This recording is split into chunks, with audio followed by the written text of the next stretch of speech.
To experience the prop hunt, and before this I kind of heard you guys talk about it. I was like, is that something I want to try out? But no, it honestly was very fun. There's so many just fun moments, but the ability to then push it to a competitive level, these guys are doing great. But we're now going to get into match 2 of set 2. The second time you will have seen Junkyard Juke, and let's see who is able to push on. The match is about to start. Here we go. The creative finals at the Fortnite World Cup, set 2, match 2 of Junkyard Juke. That's right. So in the tower, we have Ninja's team, the Little, Whip, Warriors, Taco, Gaz, Taldoc. We're jumping straight into their POV. So notice Ninja firing right through those blinds. He saw something moving back there. He's trying to pinpoint. What was it? He does, of course, track him down. Sport Turtle. Ooh, just a little pixel. You know, you stand out, you're going to get popped here. He needs to make sure he's still watching his left-hand side, though, because there is a whole run on that corner right now where people would be able to come out, and now all of a sudden you see Alex JJ, Tyler, Ryan Fanta, MSYB all heading that direction. Nobody is checking that corner. He's checking it every now and then, but he's primarily aiming on the right, and right as I say that now looks back on over as the rush comes through, but MSYB and Rubius are able to get in. Brilliantly done from them, getting the first points on the board as the Funky Fighters again are able to pull out to a decent lead. What do you think? Would you rather be up in the guard tower first and kind of get that out the way? Or would you prefer to kind of jump in as a prop and get your points first? So for me, it depends if I can get a lead. If I have a lead, obviously I want to be a guard tower at the end because I'm very confident in my ability to just spam shots in the right direction because I know like I can find the sight line and all that. With that being said, if you can get in the guard tower early and you do incredibly well, it gives you the bonus. You know how many points you need to get. You know how consistent and fast you can run. And right now we're seeing a lot more 5-point props than last round. People consistently trying to get those in, recognizing, hey, they're a little bit quicker. People are finding their angles now. But as I say that, Achim with the Sunshine Soldiers gets in that truck. 10 points going over to them, and 15 actually as a 5-pointer got sorted right at the same time. That was perfect. Yeah, and the Sunshine Soldiers had a great last run. Achin and his crew really pulled it together. They were at the top for a while there, but in those final moments, we saw the Chicken Champions take away and kind of break away. And now look, no surprise, Chicken Champs, they're feeling it. They found their rhythm towards the end of the last one. If they carry that over, this is going to be a close one. Yeah, and you can see Carnifex hits the jump pad twice over there, doing everything he can to not get hit, and he does get the teddy bear in. Oh. 10 points going through, and Clytex gets picked right at the edge. Right through the current. Taco is like, you know what, I'm going to check the close area. Look at how Chappie's doing it as well. He's actually eliminated 9 props so far, so he is really firing away here, trying to see if anyone's trying to make a mad dash while the curtains are up, and Sandy gets caught right there. Good shot right away. 20 seconds left, so players need to start running if they're going. Good shots coming out from Trappy to get it there and get the reload off. Saw the truck over on the side, is able to pick that one up, and now is looking for the smaller props towards the side. Knew there was movement, just wants to fire it up. Only 10 seconds left. They should be able to get the defense, but there goes a bucket. Look at it. Oh, the cactus. Those are hard to hit. There goes, able to pick it up just at the last second. Good attempt from Tutu, and you can see the points already coming across. Players so far sticking to their game plan. 5 and 10 point props all the way.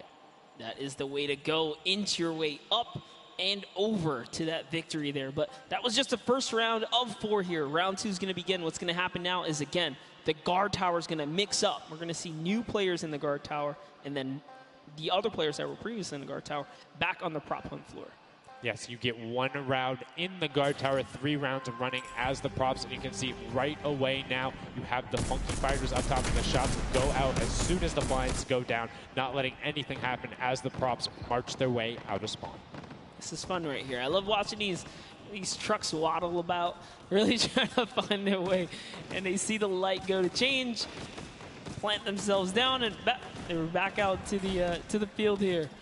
Yep, and desperately trying to avoid. Oh, there's no way. You're stacked on top of each other. Come on, you got to shoot one of the 2. Shots are going towards it, but right now Zan trying to get that cuddly cute teddy bear into the incinerator. Not a sentence I ever thought I would say there, as the Archer is now doing everything he can. Hits the bounce target twice and is able to convert as Magma gets another good run and sneaks in under the shots of Dracius. That's right. This is just getting closer and closer as we have a 3-way tie now. The Fish Fam Llama Record Company, the Cuddle Crew, all at the top here, and it's still a very close game so far. Dan Yan right here from the Sunshine Soldiers, peeking around, using that camera angle, trying to see when it's time, wants to waste no time here. Bat, it goes down and off to the races she goes. But will it change? Yep. Actually stops early too. Says, you know what, I'm gonna play it safe, I'm gonna stop before the curtain comes up. And she has to be having a blast right now. She says one of her favorite things about creative mode is kind of the wacky and Waynian situations you get into, particularly like prop hunt. So this must be a game mode that she's doing incredibly well and enjoying herself in. As you can see there, her team is able to get a couple of props in there. Gotaga and Clytex try to make the final little sprint. Hand of Blood gets another 10 points over, as does Taco with a 5-point statue there. Scissors is hanging around on the side there. Will go through. No, I did not mean to call you trash. You just are a dumpster now, quite literally. Quite literally, but oh, the rage. I read the lips, he said, I was so mad. He got taken out right there. And I like this. Let's see how he decides. He's going for those 10 points, though. Notice he went straight to the right for the big objects. That's the risk. That's what it was about. That's what happens. You need to be careful not only of the fact you're bigger, easier to see while you're moving, but you need to find a blank space in order to set down. Can't be clipping into anything else with 45 seconds remaining in round 2. And you can see Svetos a minute before the guard looked at him. He's like, I don't, nah, I'm out. Right there. And right now, relatively top heavy. 70-70, and as I said, Fishfam does get their 80th point, but Lachlan hanging out on top of the Rebel, 28 seconds left, does find an angle that you know, no he actually really didn't watching. park either. He just jumped on top of it. You know, I haven't been to this section here where all the vehicles are. This is the section I'm talking about, where you can grab a burger in a bucket, go out, and not expose yourself except for during one period. And as long as you either full run the time through, or you opt to sit still during that time, then you're good. You will score literally every single run. It's just you have to be a 2-point prop, and you have to go to that exit. Oh, Dan Yan right there, unfortunately, couldn't push through in those final moments there. And that was round 2 of 4, as we are looking to get into round 3 next. So they can earn some more points. And every single set matters, right? Every game matters, because there's a lot of prize on the line. Yes, every single match is scored. The top 4 will receive a gradient of money going from $55,000 down to 20, and then you have the 4th through 10th all receiving 10. That prize is then decided who will receive the Silver Llama. The Funky Fighters currently have one, but who will be able to press with them? Clytax, that vehicle is way too big, buddy. You can't just be trying to squeeze it behind that and not think someone's going to see the tail end of it. Here we have Bensor and Drakias close by one another. Bensor gets popped through the blinds there. And wait, so he's going to take a couple shots. He said, does this truck belong here? He did miss, though. Lucky for him. The bad aim and that moment right there is going to allow him to sneak that big 10-point. No! He gets taken out. Right there, that's no points for him. 10 is huge in this mode, too. It's very difficult to get a vehicle all the way through. I mean, it's swingy, right? If you think about it, the last round was one with 150 points, right? So if you get a singular 10-point profit, that's not an insignificant percentage there. Like, that's going to be able to help your team, but you also need to set your feet there, as Kororo didn't hit the crouch button. It was like, I see you wiggling a little bit there. Yoink. And there's Ninja, Ryan, Fronta, Chappie, many others still in the running here. Just kind of peeking around. You see Tyler shooting straight through the curtain. It almost looks like he's beelining his shots down the aisle there, trying to see if he can get anyone trying to exit out. Zan sees the one pop up in the air, and I think he might have clipped that person out. Nobody is watching that side. Oh, Fishfam needs to communicate better right now. Nobody was covering that other side. We saw 2 teams able to get a decent run out. But right now, Llama Record Company still holding the lead, sitting at 100 points. But don't forget, Fishfam are up on top right now. Are the guards, which means they're not scoring points. He's so fast. Ryan Fronta is so fast here with this prop. Even moving it, he doesn't care. He's going all the way for it. But he's got to watch for traps. See the fear? He's like, you know what? I'm not even going to risk it. I'm going to wait here and get the secure point. So one important thing to notice, too, is Ryan is taking paths consistently that take him to the corner of the guard tower, because the corner provides you with a little bit of natural cover, and it breaks that sight line up. If you're only staring out in one direction, it's super easy to be like, know that car was not there. I know it wasn't. If you're flipping back and forth across that corner piece, it just breaks up your field of view a little bit more, and it's that much harder to try and figure out what's actually going to hit. That's right, and oh boy, is MSYB going to be able to sneak this huge truck in? Oh, he actually hit something there. He's going to sneak it right underneath. Lucky for him, the shot did not come back in time. But just that big archery target was almost enough to kind of blow.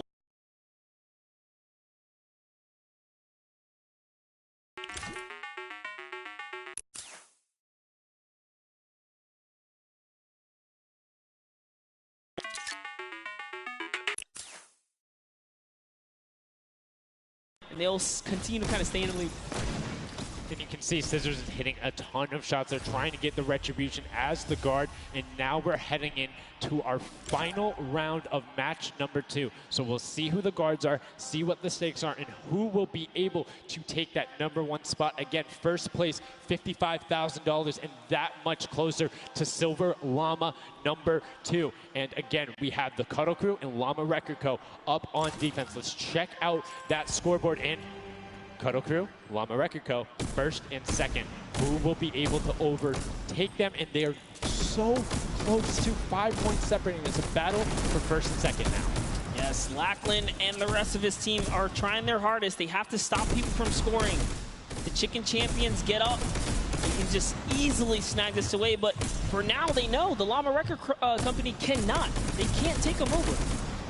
Ooh, I thought he was going to shoot that car. He knew it wasn't there. Nice. Finds the box right around the corner and then gets another one right after. Blind fire through the shade as Rubius is looking to post up there. Spanish YouTuber trying to find a way in, trying to lead his team, and they've overtaken the Llama Record Co. with plenty of time and are tied with the Cuddle team. Any singular point now will put the Chicken Champions as our match 2 winner. They need one prop. That's right, they're so close here. Magma trying to hop on over. Who's it going to be for the Chicken Champions? Who's going to be? Do you think they get a 2-point prop? They have the scoreboard in front of them. They know they need only that. Do you think they run one in, or do you think they stay with what they're doing right now? Honestly, I think they're just going to stay with what they're doing. It's working. Why break the formula here? They have over a minute to do so. And just like that, they are going to sneak that will be it. Yes, brilliantly done. They're overtaking them. And now the question is, can the Little Whip Warriors get enough in to catch them? It's a 25-point spread, but you can get that. You have 4 runners. You can get that in a single run if you're well coordinated enough. Will they be able to catch up, or can the Chicken Champions edge it out and be our match 2 victors? That's right, because the Cuddle Crew is now bumped out. The Chicken Champions are holding it. Little Whip Warriors have scored, though. 1 minute left here. Uh-oh. Raven's Revenge coming up as well, as is the Fish Fam. This is actually getting closer than we would have thought. They're close to pushing out the Cuddle Crew and the Llamas. Yep, and Little Whip Ninja also getting the 5 points there. Will be able to overtake. Don't forget, you don't want to end up 4th to 8th. It's all about at least breaking into top 4 to get a little bit of the differentiation there in the prizing. But the Chicken Champions are pulling ahead. They're keeping that 25-point difference so far between the Little Whip Warriors. Little Whip needs to find a coordinated run with 10-point props in these last 30 seconds, or they're not going to get it. Meanwhile, Bensor running that statue in, trying to lock up everything he can for the lead, and he's being extremely patient with it. Taking a corner run, finding everything he needs to do. Little Whip does get a 5 and a 10, and they're still now only 20 points behind, but Bensor is going to be able to lock that one up from there. 5 points, 25, 15 seconds left. The Chicken Champions are sitting pretty. Yes, that's right. If the Little Whip Warriors don't score big right now with all big props, it's going to be all over in 3 seconds. And it's not going to be enough here because the Chicken Champions, they actually pushed the lead even further. Did you see what happened at the last second? They did score. No. Raven's Revenge grabbed the 2-point prop, hard ran all the way through, got it in, right? And then that pushed them from 4th into 3rd. When we talk about every little interaction mattering, that was it. But the Chicken Champions, one might be able to say that was excellent. They were able to tender defend that title for the match 2 victory and putting them in a good spot to contend for the set 2 Llama. You can see the excitement there on their faces as they just realize, hey man, we got this. We're in the running here. The Junkyard Juke could be ours. And you can see they're still talking gameplay right now. Like, they want to know, what can we do more? That play you did right there was awesome, but they want the next one because there's 3 matches for each one of the sets, and a win there would put them in a fantastic spot to get the second Silver Llama. You need that in order to be in contention, and if they're able to split it up away and deny it from the Funky Fighters, field's wide open. Yes, it's not over yet. That's just another team who takes a victory here, making it that much closer of a running so far. And we saw the Ravens' revenge kind of sneak up too. You need as many points as possible. The bigger the placement, the better the prize as well for the round. So you can't just give up either. You got to push it all the way to the final moment. And hey, hats off to whoever's call that was on Ravens' revenge. That was a brilliant decision, showing exactly why you're able to qualify for the Fortnite World Cup Creative Finals, why you're playing on that stage. Those are the big plays, but again, brilliantly done from the Chicken Champions. Consistent runs, stuck to their statues, stuck to their routes, and took the corners. And now we're actually going to have a chance to talk to our Chicken Champions, the Match 2 champions. Zeke has them up there on the top floor. Zeke, what do you got for us? What's going on, guys? I'm hanging out with the Chicken Champions, guys. That game was insane. Feathers were flying, and you guys clutched it up. Did you ahead of everybody else? Yeah, we practiced yesterday, and everything is thanks to this guy. This guy always goes for the 10 points, always, and he always gets it. So thanks to you, man. All right, then I'm coming to you, Mr. Carey. What was the strategy? How did you get the 10 points in there? Was it the same every time? Did you switch things up? Yeah, I go for the 10 points each time and do the same strategy, and it seems to work. So in this intense game of red light, green light, were you like stopping early, or were you just like going as far as you could go and then waiting for someone to spot you and stopping, or what was your plan? I'm taking it very patiently. All right, now over to you guys. What do you guys think of this game mode? Has it been everything you thought it's been? Yeah, it's great. We had a game plan. We definitely did what we came to do, and yeah, that's what we expected. So. Very well executed. You did not lay an egg. All right, final question for you. I want to give you the chance to tell the world, you know, all the fans something. What do you want to tell them? Thanks for the support from Spain for the other world, and my team is it's good in this mode, and will we win the next match? There you go. The excitement is real. Gentlemen, congratulations. Best of luck going forward. We're sending it back your way. Brilliantly done there from the Chicken Champions. Thank you so much, Zeke. They're excited to be there. They stuck to the gameplay. And shout out to Bensor. The one thing he was looking forward to on this trip, he wanted to play in front of a big crowd. He got that moment, running through, securing that for the Chicken Champions. And immediately El Rubius turned to him and was like, it's all him, man. He put the team on his back or put the team in his dumpster. I don't know. That normally that wouldn't be a good thing, but in this circumstance, hey, it worked out for him. Yeah, another prop to Kyoto as well. The only, or one of 2 controller players here, you know, in the creative finals. So very nice of him to kind of represent for those guys as well. And again, just showing that he's got the moves out there. He had the moves, was able to find the right angles, and now we've seen some developments from match 1 to match 2. Yep. What was the big thing that stuck out from you that was different? And that last one, honestly, finally seeing someone pick up those 2-point props, right? Using those are points right there. But with that, we'll jump over to Bala. We'll take a fun look at some of the things that developed in our last few moments. Thank you so much, guys. Yes, the Junkyard Juke is developing nicely. Everybody's starting to figure out what all the different tools and props they have available to them. So with that, we're going to hop into some of the tips and tricks that I've seen from the Junkyard Juke so far. We can roll the clip right now as all these players. The first thing I want to point out is there are these springboards. Unfortunately, Dan Yen gets picked out of the sky there. Not too happy about that. But moving on to Tomoya using the statue. This is one of the interesting scores I saw with the statue, those higher point objects being useful. Scissors here with the springboard, the recovery, and just barely doesn't get into the incinerator at the last second. And then here we have Tomoya, we have again, just an awesome run towards there, looking like a scene out of everybody, you know, crossing the street at the same time.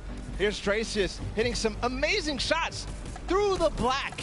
And then he just continues shooting, just hoping that he can get a shot. This is the other team, the Cuddle Crew, doing the same thing, but then also synchronizing, making sure they have coverage on all angles. Finally, Tomoya made some amazing calls. We'll listen to them in a second, but this is what he did always timing it perfectly so that he can get in and make sure that his teammates also go at the same time and make it into that incinerator. So we're gonna head and listen to what those communications were like from Tomoya and team. In this one, they made sure the countdown was perfect. 2, 3, 4, 10. I scored 10. I scored 10. We are both. We are both. Go. 1, 2, 3, 4, 5. Stop. Oh, they kill me. If they don't kill me, I score 10. Don't 1, 2, 3, I got 5. I got 4. 5. I got 10. No, he killed me. Oh. We are strong team. Yeah. I scored 0 in the second round. That's the problem. I scored 0 in the first one, so like we are all close points. There you go. The Funky Fighters, you know they won the first Silver Llama. We're going to see if they can win the next one. We've got one more match here on Junkyard Juke to go, and we'll see who will come out on top with the Silver Llama from this. Guys, back to you. Thank you so much, Bala, for that great breakdown. Listening in the comms, that's one thing I hadn't considered. I always just kind of like, yeah, it's going to come up now. But these guys all on comms talking, have one guy counted out. That guy's just like a metronome. Make sure he has it on the dot every single time. Brilliantly done from them. But will they be able to take back that top spot? We've seen them do it. If they can grab that Silver Llama, they'll be in such a good spot. But right now, they aren't seeing the same success they saw before. Yeah, you want to get the Silver Llama, but to get there, you got to make a new strategy. I think that right there, there was a lot of information in that bit right there. You kind of noticed the team synergy, and he said something very important in his interview there. Talked about being patient. You really have to be patient. You can't let the frustration get to you. You saw Scissors very expressive on the cam. Just, it's hard to get the point through, and that's what I talked about before this whole thing started. I said, trust me, this is a lot harder than you guys think. You might just, oh yeah, I'll turn it to something and run it through. Nah, man, you're gonna get shut down. But I mean, it's just like, if you think about it, it's the mental aspect that really comes with it. If you're able to frustrate somebody else, then they're that much more off their game. And these guys are all great at that, coming through from some of the Death Run qualifiers. It makes it that much harder. But thank you guys so much for joining us here. And again, don't forget, there is a fantastic, awesome event-specific merch starting here right now, today on the 26th. You can also get it. Make sure you celebrate the event. Remember it. Grab some from your friends, your brothers, your family, people who couldn't be here, and celebrate the first ever Fortnite World Cup. Yeah, you saw some of your favorite pros and competitors here rocking that new swag. Definitely loving it. All types of collaborations going on here. I love it when Fortnite releases new gear, This kind of allows me to always spice it up. I'm always a fan of anything Fortnite swag. That's pretty much like 98% of my wardrobe. Love the bright colors, but enough from us. Match 3, set number 2, the final one on the original version of Junkyard Juke before we see the remix later on. Are you guys ready? That's right. And let's begin. The first round is underway. Match number 3, set number 2. Who will be able to incinerate the props the most? Who will push out to the lead? And can anybody upset the Funky Fighters who took that first lobby? You need to make sure they don't get this one here. And basically, everyone's first place. Yep, and you can see there, Taldeck did land a shot straight through the curtain. Very nicely done. Another kind of lane, right? You want to look at your lane, see which lane is available to you that's easy to maneuver the objects you want to bring through. Clivetex, for example, here is using a bear. There are no bears in this section, but he says, you know what? It's all good. I can sneak this around. So the big thing with the bear, though, that you don't really consider is the coloring of the background. You're in the junkyard. You're a little bit in one of those desert biome situations. There's a lot of kind of muddle grounds and oranges around there. It makes it that much harder to stick out. However, if you if you're grabbing the snowman, you're just really flexing on everyone. It's like, yeah, I'm a snowman. I'm a snowman in the desert, and I'm going to score on you. That's pretty hilarious because, we haven't seen anyone pull out the weird objects in the back end for good reason. There are a couple other fun ones back there. If we get a pan around later, you'll probably notice a big old snowman or something like that. But with all this money on the line, there's no way anyone has time to play around like that. You can't play around because every single one of those runs matters. And right now, we see Sunshine Soldiers swapping over. They've already put in 2 2-point props, so need to be slightly more efficient on those runs, but good job getting on the board and consistently. And as we say that 5-pointer goes in, boom, they're ahead of the Funky Fresh, who have had a singular 10-point run. So trying to get every possible point. It's all about min-maxing efficiency. Honestly, the Little Warriors are doing a great job at defending here. They all have a ton of eliminations. Taldak at 6, Taco at 5, Kaz and Ninja both tied at 7. That is pretty good. They're shutting down all of their lanes. These guys are not here to play. Remember, as you're a guard, you don't accumulate any points, so it's good. They're knocking this out the way, and they're doing a great job defending. Keeping them out, making sure you find the right lane angles, and then also sometimes just putting shots out in the right spot. You just need to be able to consistently deny as much as possible. And Taldog, that was sick! I was like, are you behind that? Yep, what's that? Didn't see that there before, didn't see that either. Taldog doing a good job so far, spotting things through the curtain. Let's see if he can find another here with a random shot. Oh, something landed. That's why you don't want to hit those spring traps there. They make it so difficult when you're a larger object coming back down because it's just so much motion on the screen. When everything else is still, if you see that thing falling through, like, it's an easy shot. And particularly for all of these players up there. I mean, Gotaga and Crew, everyone on Raven's Revenge, him, Magma, RTA, and Chappie, all have been able to hit their shots. And then, I mean, Little Whip Warriors is a team of hit your shots. That's right, and there it is. Last opportunities to make a point have just concluded, and that was the first round. There are 4 of these, so we're going to switch up the guards now. Little Whip Warriors get a chance at, trying to earn some points, and as do the others. The next round will begin. That dragon's so cool. That's so cool. Look at that. Yo, almost looks real. Yo, shout out to the observers. That shot right there, that's really cool. Big fan of it going out. And as you can see now, round 2 is underway. This is the final match on Junkyard Juke of set 2. And right off the bat, 2 archery targets and a water heater marching on out. Yep, that archery target is worth 10 points, though. So if you can bring that all the way through, it's one of the, I guess, smaller, large point objects. Magma doesn't even care. He's impatient. He saw the blinds open up. He just kept going. Zvenoff did pump the brakes, so even right here, notice, stops very early. He's just trying to blend in, get as many points as possible right here. Ooh. Did get picked up. It might have been the book there. That's the one thing that you need to note that makes it very difficult about the bullseye or the archery target is the fact that because it has those placed legs, you have to be deliberate about where you're setting down. Otherwise, you're like, boom, right there. That book would be a giveaway if somebody decided to look down and double check that box. But there's 6 other boxes around, so relatively safe. Good path chosen there from Tyler, and opts to stop and be, a little bit of patient, and might have cost him there. I think he would have had it if he had just go full send, and I think he thinks so too. It makes me laugh to see him scratch his head, his jaw just like, oh, being so close and not making it through is so unfortunate. Taldak is going to find a little bit of success there as the Suezo, and you saw Alex J for a bit is very close to scoring as well. Here's Zan from the Fish Fam representing, hugging really close to that cactus. So long as he's not pushing through it, yeah, he is going to be able to sneak on out. He kind of hiccups there. He's going to go all the way. He doesn't care if the curtain comes down. He sneaks right underneath Tomoya. And his team up top, Funky Fighters, are at 35 points now in the guard tower. They can't earn any more. And that was a great run there by Zandy Knight as he spent us waiting for the blinds to go down, making sure he can find an angle, and then pushing in towards. Needs to be careful of that spring right there, but doesn't matter. It gets picked up anyway as he's like, hey, there wasn't a card there before.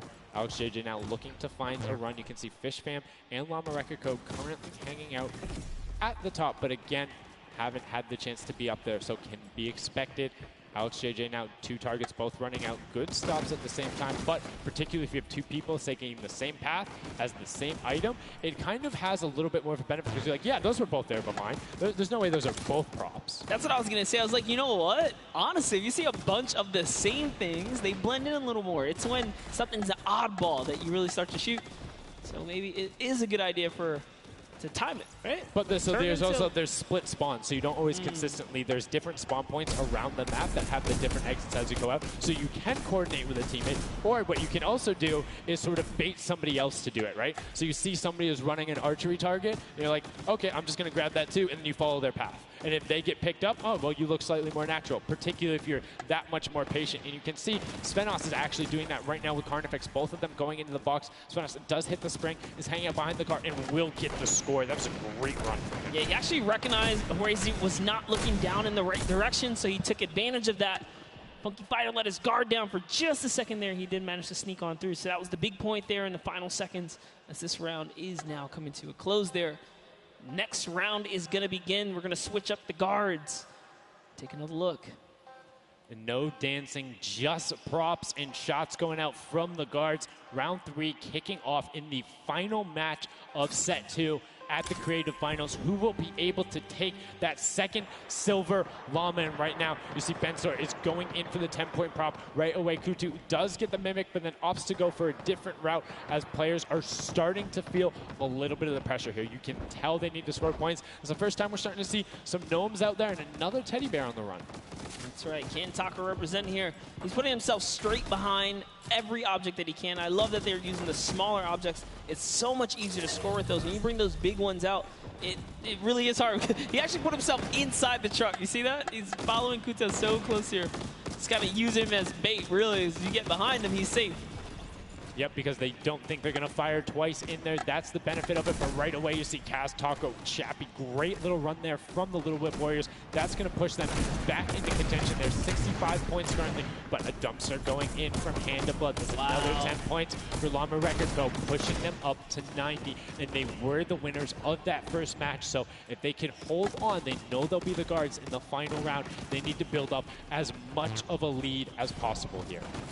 Carraro actually has 15 eliminations, so he had a super successful guard round, but the Chicken Champions need to get picked up here. They need these points. And there it is. He's doing a lot of work for his team, showing that, hey, I can push us up here too. Just gonna go ahead and take that 5-pointer, throw him right over the Fish Fam now, and they're in the top 3 running. That was a great run from him. Corner peeked the entire time, made sure nobody was looking for him. Like, he was barely even threatened. But right now, Bensor coming through. The Chicken Champions, can they overtake in the last minute? That's 10 more points. That is going to go through for them, and it starts pushing up. Llama Record needs to get in some runs. The Chicken Champions will not be on the defense with them for the last one, so they're pushing it through. Right now, it is the Sunshine Soldiers and the Fish Fam up there, so they're doing their best to delay everyone. X-Sandy gets picked off by Tyler, and now Carnifex is chilling in the back on that rusted out car. Hand of Blood just barely avoids the shot. Oh, saw the hitbox going through there. The Tracers finding a way through the window, but not enough as Dracius gets in. 2 more 10-point props also going over, and we're seeing, I think, a little bit closer of a score here, minus the fact that the Chicken Champions haven't shot yet. Yeah, this is pretty rough. Neither have the Llama Company.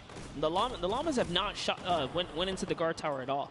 You can tell because when we go to their POVs, they don't have any elims, so they have not taken a run yet. Yes, excuse me, I misspoke that, meaning the Chicken Champions had already shot. Oh, the fact that they're already yeah, so they're doing great. Llama needs to press on it. The only team who really has a definitive lead right now is the Chicken Champions. Effectively, they're up 30 points on the rest of the field because Cuddle Team and Llama Record Code both have to shoot next round. Oh boy, so if they can't secure a big lead here in the last couple of seconds, if something can't get processed, oh, the poor Burger at the very end. Burger did not get processed. We like it, never frozen there. Brilliantly done. Doesn't find it. Great work from coming out, and Carnifex doing a great job. Round 4 will begin. It's going to be the last match, and we're going to see what the line is going to be. Who is up in the tower? Who will be able to defend? And can they hold them off? Again, it's Llama Record Co. and the Cuddle Crew up there. Go Taga. It's already up there. And you can see the Chicken Champions were able to connect, so it's all about can a Little Whip and them catch up. They need a fantastic run, and they have to do everything to deny him, and you can see right away already tunneling in on those 10-point props. Yeah, the Cuddle Crew cannot earn points. The Chicken Champions already have the lead. They just kind of continue to press on here. Llama Records are up at their run, but it still matters. There's so much on the line for depending on each game, right? Each game is worth so much. You still want to hold your placement regardless of what. This is still a fantastic game for all the teams in the top 3 right now. And I mean, we saw the Ravens come up huge in their last match, pushing all the way from 7th into 3rd because of clutch last-minute decision-making. Right now, Little Whips are trying to do everything they can to catch up with the Chicken Champions and not deny them. Ninja still sticking with the water heater runs, trying to get as many of those in, but the Chicken Champions are still stretching out their lead. They have a 25-point lead, which means the Little Whip Warriors have to either start fast running with the 5-point props or switch to 10-point props. They cannot catch them doing a patient 5-point strategy right now. They won't have enough time with how good the Chicken Champions have been. They have been the prop masters so far. Yes, they have. They were doing so good, and oh no, Ninja hits a huge spike there. He's trying to dodge, and he's so close to making it through. It's very, very close. And here comes a 10-pointer from Taldoc, sneaks it right in. That's great for the Little Whip Warriors. That's actually going to throw them over the Llama Record Company right there. Cuddle Crew actually is somehow up. Look, the Little Whip Warriors actually went to 2nd place now. They're so close to overthrowing the Chicken Champions as well.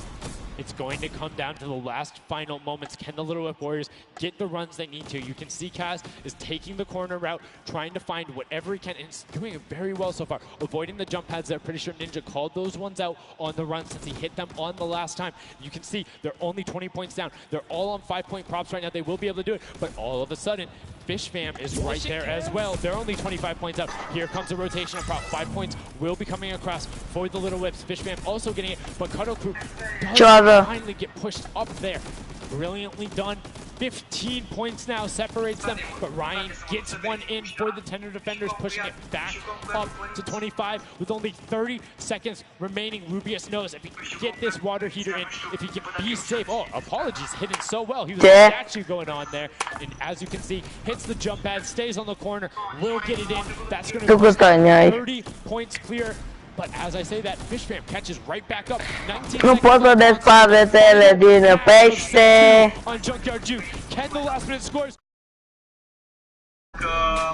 Chestia asta încă merge, ok? Hai să vedem dacă o să ne mai spună ceva. Ok.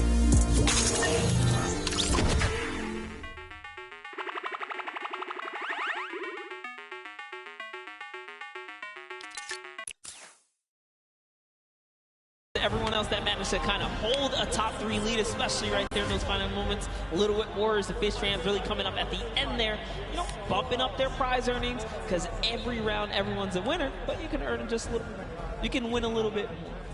Yeah, it was just brilliantly done there. And these are actually the creators who helped with this. Brilliantly done from them. Some fantastic gentlemen. Thank you guys all so much for your help in making this mode come to life. Some fine gentlemen up there, the creative builders were at that game jam out there, spent hours and hours, and it really blows my mind to see what they're able to do in this creative mode. Because like, I'll go in, I'll play some stuff, yeah, I think I'm pretty good, and they're like, oh yeah, after 20 minutes I have this full game mode, here's how the scoring works, here's the barriers. I'm like, and that's the magic of creative, right? These unlimited possibilities, really, when it comes down to coming up with these game modes. We've seen tons of fun ones, obviously developed not only for, you know, the creative kind of fun side of the community, but the comp side as well, right? There's plenty of great game modes out there. Yeah, shout out to all the guys out there playing Storm Wars. We know you guys enjoy it, but that was a fantastic way to close out set number 2. And a brilliant, honestly, I enjoyed Junkyard Juke. It was fun to see kind of the definitive playstyles come out. Patience ended up being key, but players started finding the diagonal runs, knowing that like, hey, I'm going to stick with the statue because this is my comfort, or like, I know on this run I can be blocked by this tree and this dumpster, and I only show myself once. But again, brilliant from the Fish Fam and Little Whip Warriors to push up and pass those guys in the last moments, pushing them into the top 4 and earning just a little bit more of that prize money. That's right, because they want it all here at the Fortnite Creative Finals, and it's going down. So, you know, you love to see it. We've seen a series of, you know, I guess different people succeeding, right? And all of these, the Chicken Champions really kind of came out. Well, that's what, again, I love about all this and about creative. There's so many different skills that Fortnite isn't all about one individual thing. You see these guys, and what they're doing is incredibly well. Able to execute the game plan, talk with their teammates, come up with something new, and the Chicken Champions elevated. They were clearly better than the rest at Junkyard Juke, but the question is, will that continue when we get into the Golden Games? Right now, we're going to get a chance to speak with the Chicken Chicken Champions, who's up top with Pooks. Pooks, what do you got for us? Thank you so much, Sundown. I am down here with the Chicken Champions, who surprisingly didn't fly the coop. They put on an absolute clinic today in the creative trials. I'm here with Rubius. Now, you guys won the last. You guys had a pretty great strategy. Do you want to kind of talk me through that a little bit? Oh, what can I say? It's the power of Norway, the power of Spain, and the power of Detroit. Like, we're crushing it, and we're a chicken, so we're good at hiding. Like, we're not good at shooting and stuff, but at hiding, we're the best. The best strategy,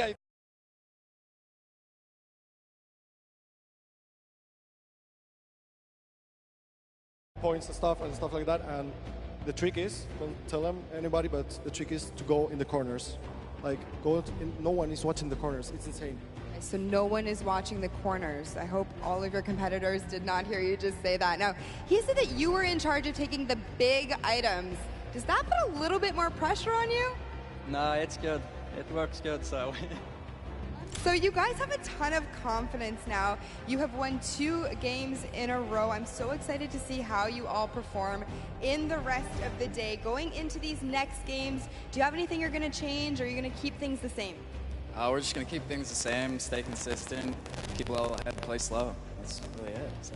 And finally, just for you there on the end, I just want to talk a little bit about, you touched on the diversity of this group. Yeah. Now, I know you guys have really not played together much before. What has that been like, coming together, playing here with your teammates from all over the world?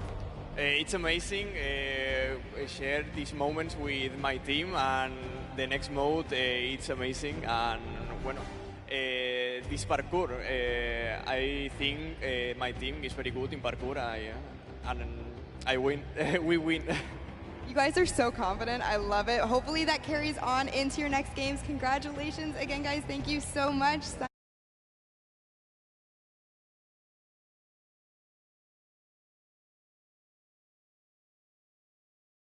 Man, thanks for the plug out there, El Rubius. Fantastically well done. Love to everyone all over, no matter where you're watching, whether it's Fortnite.com/watch, on Twitch, on YouTube, in client, you're loading up all that stuff. Thank you guys so much for all of this, it being here.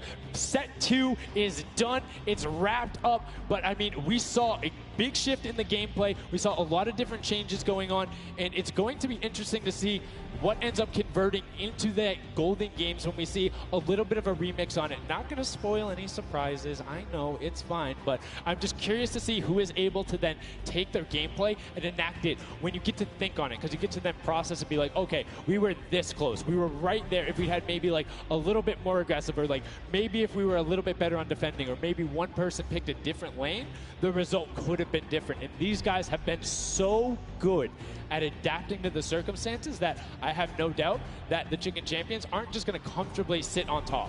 Yeah, not only that, they gave away some strategies, so we'll see if Bala outside can, kind of break that down and see if he can give us a little more insight on everything.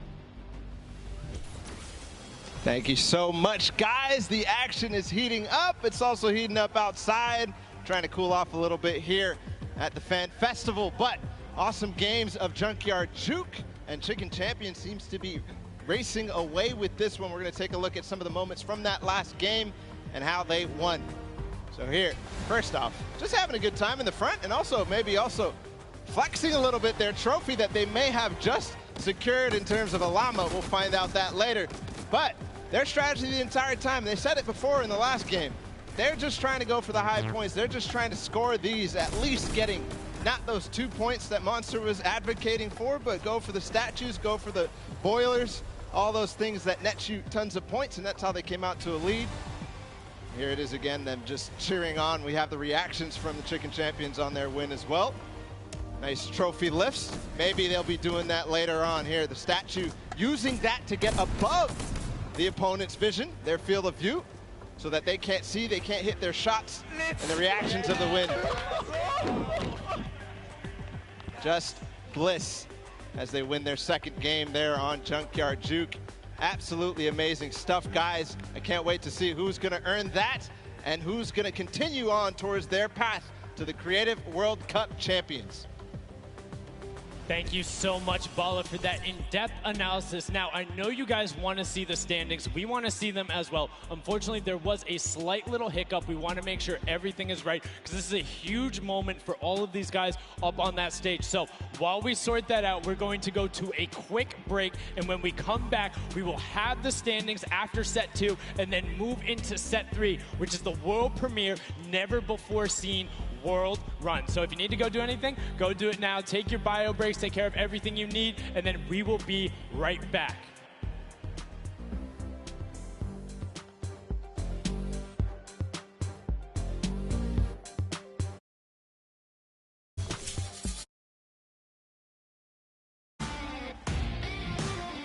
Hey, my name's Magma, and today I'm in New York because I qualified for week 4 of the creative trials for Godiga's map. I'm really looking forward to showing my skill set off and meeting all the players and showing everyone what I can do here. When it was first announced that there was going to be creative trials, I was really looking forward to it because it was all I did pretty much 24/7. I looked at it as an opportunity. I find after playing Battle Royale, when creative first came out and Scissors released his first death run, I just instantly sort of, took a liking to it and I enjoyed playing it. And I guess from there afterwards, when I found there was money involved with doing death runs and stuff, that sort of caught me and caught my attention and I started playing more. So with my team, my captain is Godiga. He's a French content creator and my teammates are Chaps and Ardia. I think we can do really well at the Creative World Cup. I think our team has a good combination of the death run skills, but also the shooting and building and the good chemistry we have in the team. I think it can really make our team do well. Magma and my team, Raven's Revenge, is going to do really good in the World Cup and we're going to smash the rest of the competition because we have the Battle Royale skills, building, death run, we have it all.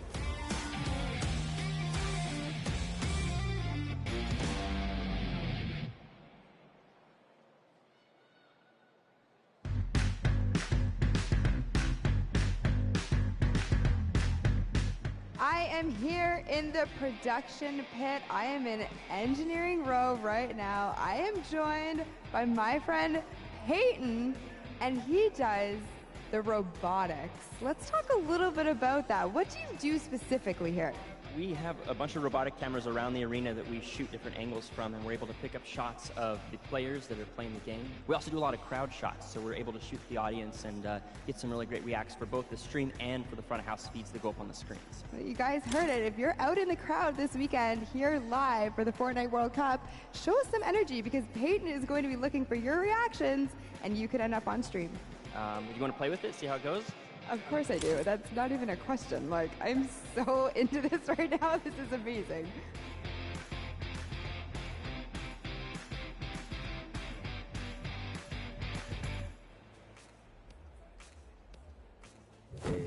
I'm Scarlett. I've come from Japan.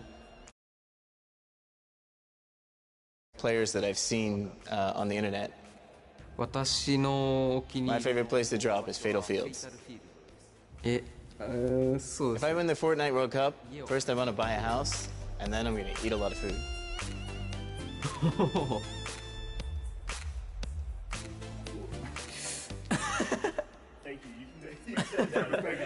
So heavy. World Cup Ponsen. I'm definitely going to win the Fortnite World Cup, so keep cheering for me.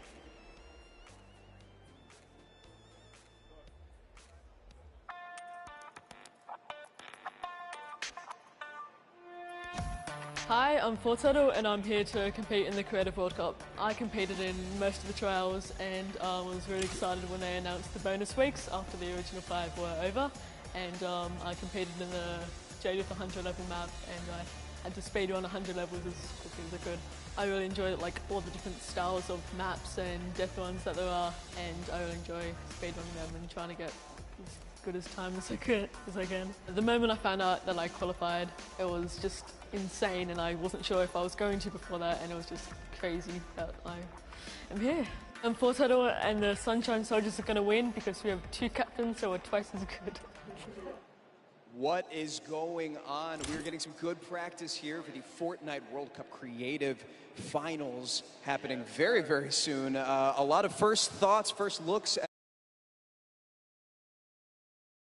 It's a great map. I mean, it mixes a huge new element into the game. You know, you got to protect the person with a sword, capture the objective, but my team, great teamwork, and, you know, we kind of pulled through at the end there. It was awesome. 1,000%. You know, so being able to kind of get your hands on the map, you know, before, obviously, the big moment. Practicing, it's nice. It's huge. It's huge. And so, like you said a second ago, this is a brand new way of viewing Fortnite and playing Fortnite, which is incredible. Exactly. It's super exciting to see what people come up with, and then also turning it into a competitive aspect and put it in the game and make this tournament. So it's amazing. So any general kind of thoughts, concerns maybe about strategy? I don't know. You know, I think we won, so we know the strategy. All right, listen, this is practice still. We've got the big moment coming up very soon, but do you want to shout out your team real quick? Yeah, no, we've got some speedrunners in our midst, actually. We've got Tyler, we've got Zand, and Suzu. They are all speedrunners of death runs. And as you know, later in the Creative Cup, there's going to be a death run involved level, so we're going to take that one home too. Inspired by the creative man, Scissors himself has made many a streamer, many a content creator very angry with a death run, myself included. Great job with the practice round. We'll see you very soon. I'm excited. Thank you. Ladies and gentlemen, welcome back to the Fortnite World Cup Finals. We are here in day number 1 where the creative finals are going down. The stadium is jam-packed with fans from around the world who have traveled here not only to watch us crown World Cup Creative Finals champions, but also solo and duo champions as well. I'm Zeke, this guy right here is Bala, and we're getting ready to hop back into all of the action.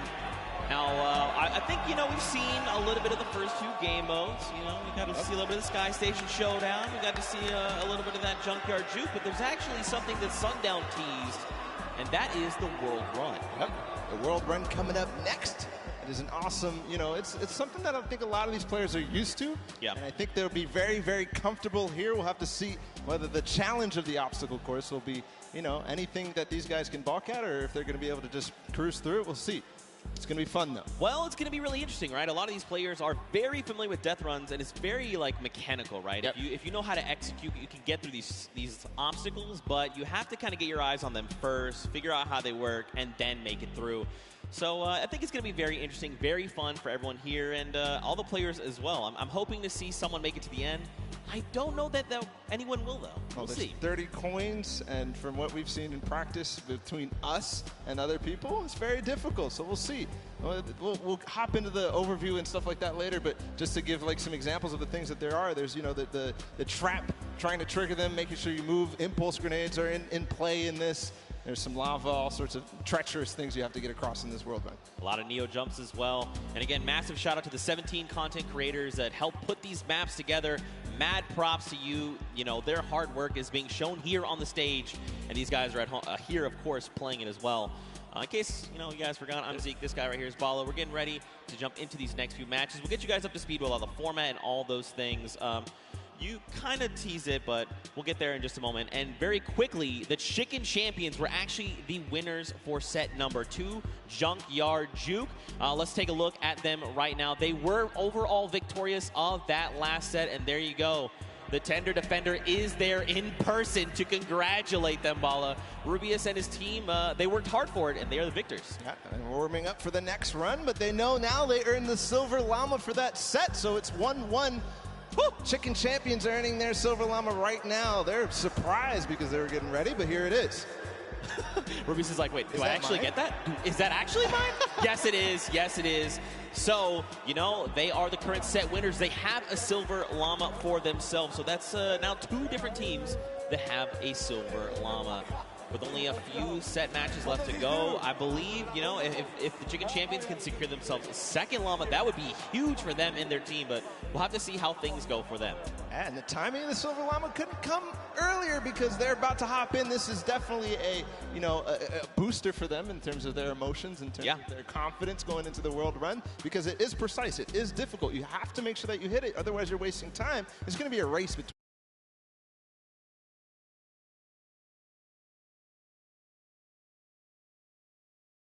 It is actually a race, the World Run. It is similar to a death run with a bunch of obstacles. Let's go ahead and talk about that and everything that surrounds it. So there's actually 30 coins in the map. whichever team gets all 30, the fastest for that round set. You know, like I said, these are insanely difficult obstacles. I'm going to be honest. I'm going to be forthcoming. I'm going to be vulnerable with you, the Fortnite fan. Listen. The farthest I got was 14. It's not bad. Okay. It's actually really difficult, and I'm by no means a death runner. By These no guys means. are the best of the best. These guys are going to fly. In terms of death runner, in terms of this map specifically, it's going to be absolutely awesome. We're going to go ahead and take a look at some of those obstacles right now. So go ahead.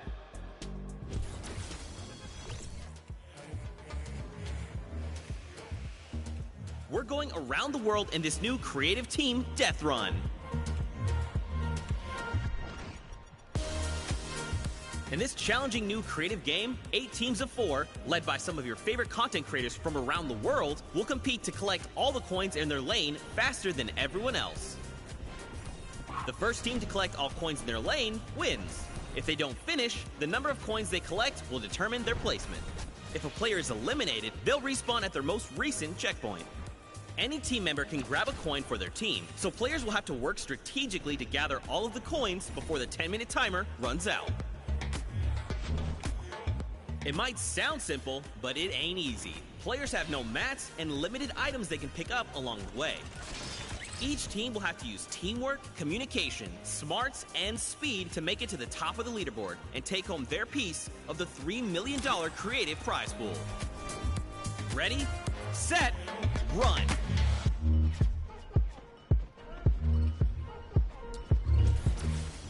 Zeke, I do not know how you just did that while you were here. That did not sound like you here at all, and I didn't see your mouth move.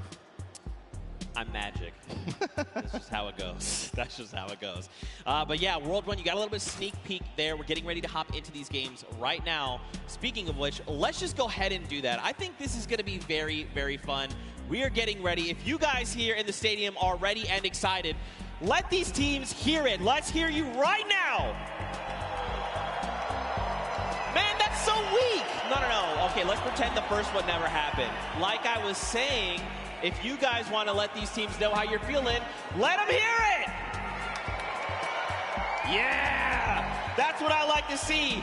And now the game begins. Here we go, the world premiere of the World Run. See how they do out of the gates. They are open now, and it's all up to these guys to start hitting their first jumps, and people are falling left and right. A couple of first coins are taken, and everybody seems to be off to a hot start. This is really like off to the races here. Man, Fortturtle and Zand are already flying through these first set of challenges. Again, you know, these are the very, very top of the best of the best of the creative world, right? They've worked all 8 qualifier weeks long. They've made it through with their team captains, and now they're here. So once they figure out these obstacles, be prepared to watch them fly through them. And the first couple are relatively simple. Here's the double doors. I think are probably the first like one that you have to kind of know or see it in advance. And then here, the impulse jump into the tire, into the castle, and 3 players have already made it all the way there. It's neck and neck between most teams right now, 10-8. Bro, I'm so mad. Do you understand? I literally had to play this to completion, all 12-minute rounds, 4 times to make it halfway, which this is the castle. And these guys got it in like 3 minutes. I'm upset. Oh, this is why they're the World Cup creative players, and you are not. You're here casting. That's cool. I'll hold that L, I suppose. I'll hold that for sure. So there's a few challenges here in the castle here, Bala. But as you saw there, Karora actually took a little peek at it. There's these little bumpers, and that'll actually send you upward into the next, basically, tier. So the most optimal strategy here is actually to leave two of your teammates behind, send 2 up to try and gather more coins faster. Because otherwise, you're just going to dedicate too much time, and you really want to maximize your time in this World Run. And there's definitely a couple coins that you want to get as fast as possible through here. They're trying to get the half slides through with the chiller traps. Right now, nobody seems to have figured it out just yet, at least in the view that we're watching. But meanwhile, the Fish Fam and the Sunshine Soldiers are up to 13 now, but still neck and neck. I believe all teams are now inside of the castle, and we call this basically the first kind of tier of the difficulty for these obstacles. As they move up and go past this, they will become progressively harder. Yeah. And again, this is the first time these creative players, qualifiers, have seen the world run. They've never seen it before.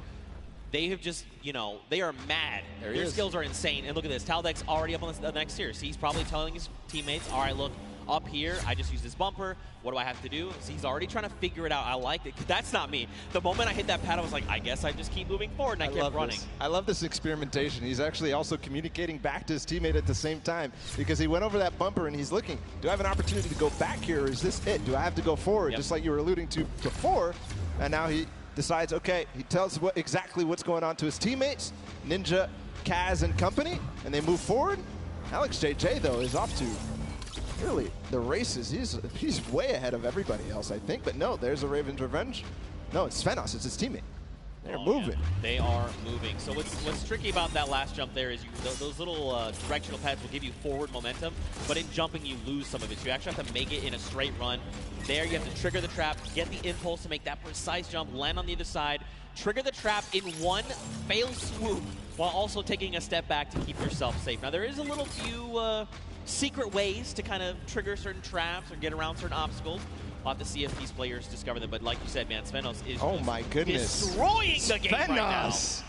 Just unbelievable. And this isn't even a team that qualified from a death run or elimination run or even a speed run. They qualified from a survival map.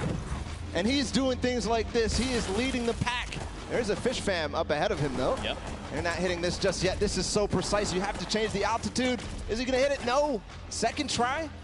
Here's Suzo. Here we go. First jump. Now, this is the impulse. You want to send you a little bit forward. Now, this is one where you want to get height. You got to throw it, try to get on top of it. No! Just barely, Suzo.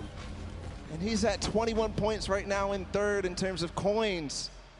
And it's all up to timing, I think. Zeke, we might see this end in the first match here. In the first round, they might end up completing everything because they still got 5 minutes to go. Well, we'll see, Bala, because here's the thing.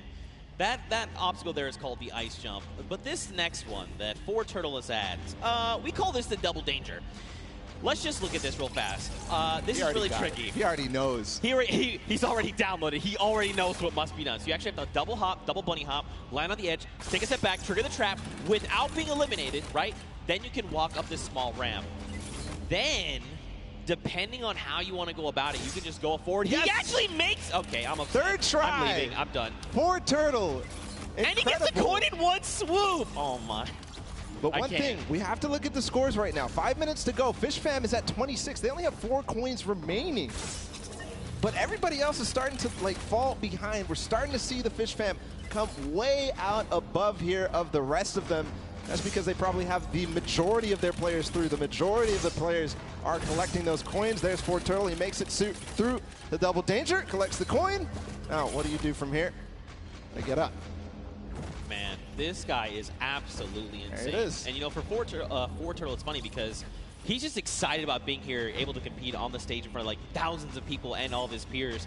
And, bro, he is just slaying it right now. Oh, you got to be careful. Okay, all right, yep. Everything's fine. Now you got to make the jump. You got the one hop. You got to be careful.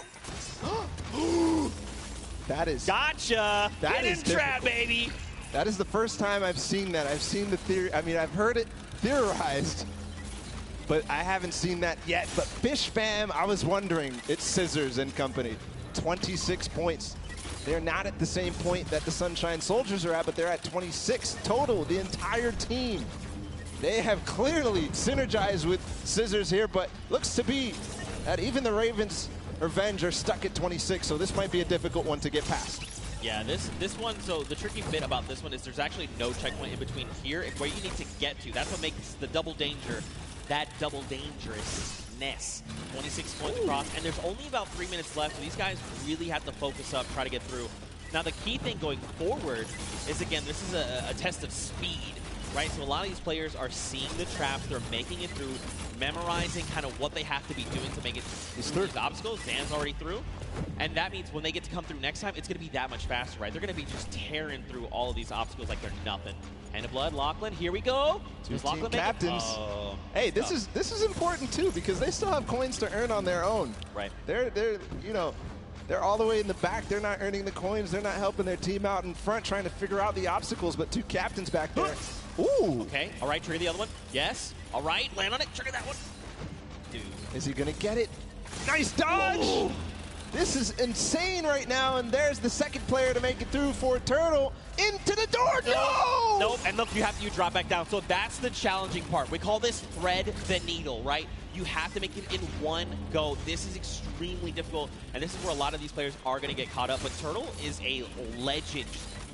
Look at how methodical he is. He's insane. Look at these the precision jumps, man. He's not going to miss this ever again because he already knows that trap, unfortunately, was timed at the wrong time for Clytax, but he's up above. Let's see what he can do here, going to try and attempt this again. Trap above.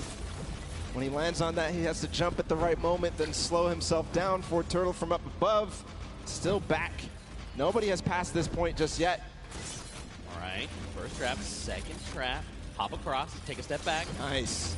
Jump across, take another step back. Okay. He was trying to be a little greedy there. I respect it. You know, you sometimes just want to land on that without having to kind of hop back out and kind of just risking that. So it's good that, you know, well, it's not good. It's bad that he messed it up, but it's okay. This is Turtle. He's an MVP. We're watching him. This is crazy that it comes down to this. There's a minute and 30 seconds about to figure this out. He got up here before, and he didn't make it through the door. He's not going to make it again. Unfortunately, everybody is hard stuck at 27 coins with 1 minute left. I believe whoever is going to be the first to make it through here might find themselves the first winners on the world run. 1 minute left. You got to be thinking, are they saying Raven's Revenge? Wait, they just got the 28th coin. They might be through Thread the Needle. Next up would be, I believe, bump jumps. Did get through. We saw the end results up there. Made it through the door. Okay. Yeah. Ooh, nice catching yourself. All right, you got to trigger the trap. That boost pad on the side. It's just disappointment and frustration in his face. Ooh. If he wants to secure this, he needs to try to get one more coin in the next 30 seconds because I think Ford Turtle is going to be able to catch up. Here's the jump. Right. This is the first time we're going to see this. 25 seconds. Okay. So this is where you risk it all, man. This is it, the leap of faith. Watch these precision jumps. We've got 18 seconds left on them. So these are these Neo jumps, right? You jump out and around, keeping that momentum. 10 seconds left here. 1 coin remaining for the Ravens Revenge to find. He just got to get around that corner. I don't know if he's going to be able to climb these staircases just now. No, he's given up. He says no. Everybody else is left in the dust. Ravens Revenge take the first world run with 29 coins. Not quite finishing the map, but I believe next time they might. And these legendary birds of the sky, they made it all the way up there, man. They were on the leap of faith, that last little section there. They had 29 coins, and if they had made it up, especially if they made even just 2 people up there, they could have been kind of starting a rotation, right? You jump first, see how far you can make, I will follow. But the big key for them is now they know what every single relay is, right? So going into this next round, they can say, we know what we have to do. Don't forget, make this precision jump here, do these little things to try and get through. And that could prove to be a very good advantage for them. Yeah, and they don't have the Silver Llama yet. They don't have anything in terms of Llama, so this is important. Any of those teams that don't have a Llama right now, they need to earn it if they want to be in contention towards those golden games. Of course, every match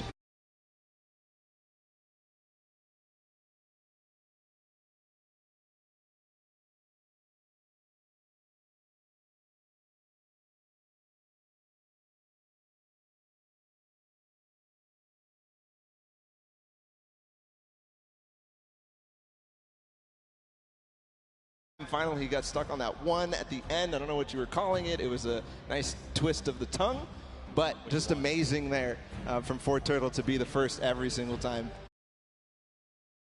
But, you know, next time, he knows it now. He's probably going to be the fastest to get ahead of everybody because he knows it all now. And you saw how mechanically good he was once he figured out the obstacle. So I think all signs are pointing towards another Ford Turtle performance like that. I mean, like you said, he's downloaded it all, right? He's got it up here, and now just put it down on paper. I mean, again, though, Raven's Revenge have got a little bit of that that advantage, right? They've seen the other plays. I think the big thing, though, is trying to get more of your teammates through to the challenges, right? Like, it's very difficult to try and get all 4, you know, in one fell swoop. Yep. Raven pun. But if you can make it even just that second person, like the moment you start to miss and jump, you're like, all right, I'm going to be eliminated, just go forward. And maybe that person sees where you went wrong and is like, okay, I can make the jump, and then they go forward, right? And then you're just kind of constantly logging through, getting more coins, and getting where you need to be. Yeah, and there was also an aspect of covering for others as they made it through, especially as that castle point happened. We saw Lachlan and Hand of Blood, the two team captains, all the way back in the back, but their teams were still up there because they were covering for them, they were getting those coins. But next time, they definitely need to be trying to make the effort to get all the way through and collect those coins as time progresses. Yeah, for sure. You know, I think what would be only fitting is to hear from one of these teams. Specifically, I want to hone in on the Cuddle crew. We've got none other than Monster standing by with them to hear their thoughts. What happened here? Okay, yeah.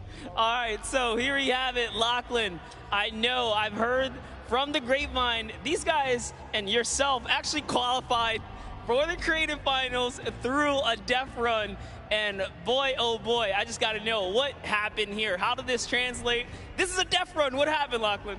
Look, the qualifying map was a bit of a puzzle death run, so you know they had time to work with it. It was our first attempt running through, so it was a bit rough. I don't know if you guys caught me sitting on like an impulse level for like 10 minutes, but that was fun.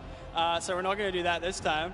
Clytak's over here. He's our designated carry, so hopefully he can carry us harder in the next round, and yeah. I hear that, I hear that. So now I got to come this way. Lachlan is dependent on you guys.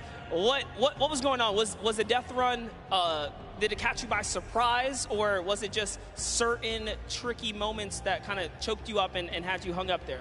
There was a bit of confused in the castle because I didn't know where to go. And then the impulse jump at the beginning, it just messed me up a bit. And at the end, I didn't know where to go. It's just a bit confusing. And I have one more question here. So you guys have not seen the death run prior to this. Do you think that kind of held you back? And if you have another run at it, which you will, do you guys think that second time around you'll kind of have the strategies down packed? And I'm going to come down here with this.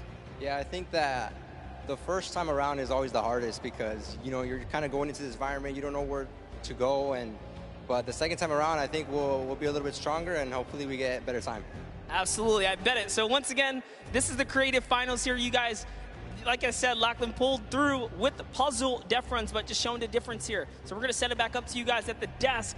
And again, thank you.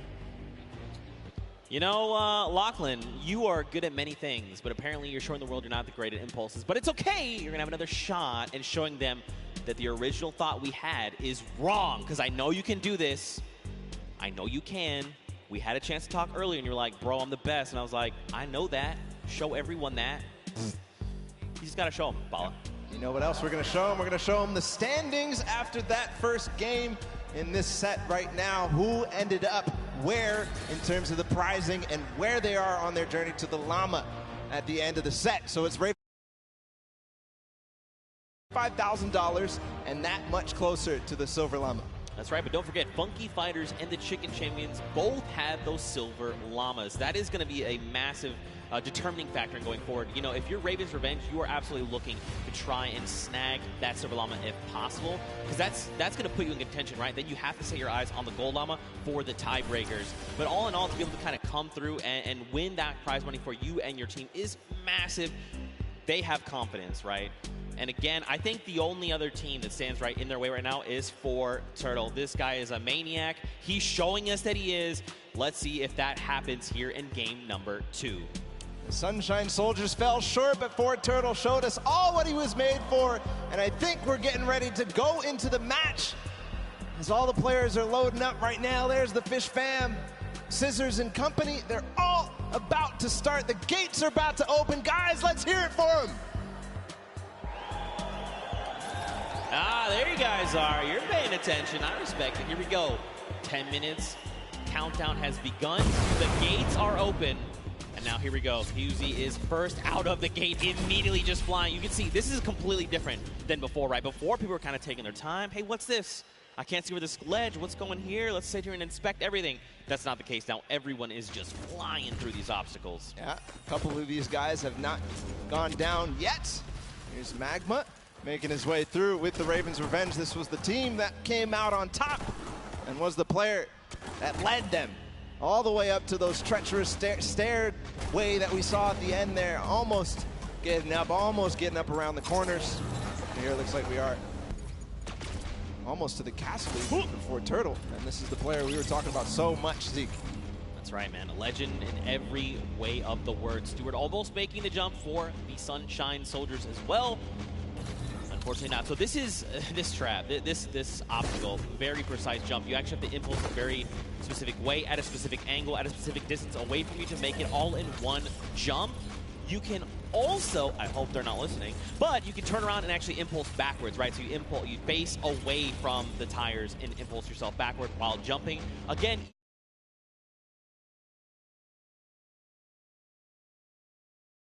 or are you trying to collect the coins? Already towards the half pipes in the castle. Wonder if he already triggered all the traps down below and grabbed that coin, or if he's leaving that for another teammate. Gonna grab that coin perfectly. Nice job by Hayuzi. Now he's moving up even further. No, he's gonna go back to get those traps. He made it. There you go, Suzu. Nice. All right, trigger the trap, take a step back.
Sunshine Soldiers, they need to try and pick it up.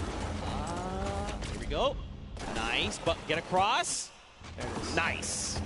Perfect play from Fort Turtle. Now towards the lava jump and what you were dubbing as double danger. Does he get a first shot? Does dodge the traps. Okay. This is from where he went last time. Gets the coin. He's going to double back. First try. Oh my goodness. He went through those. I would have gotten scared there, but no. Fort Turtle knows exactly what he's doing. Gonna get all the coins in first try on the double danger, but doesn't make it through, so he has to still complete it. And Suzu and Sand, meanwhile, from Fish Fam, are taking the lead. And that's what I kind of talked about, right? Trying to send two through. If you and your duo partner can make it through these jumps and get there, then you can start watching, right? Because like you as a player, you go to do it, you mess up and you're eliminated, you're like, what happened? What exactly did I do? You kind of go back and then kind of relive that moment. Not here, right?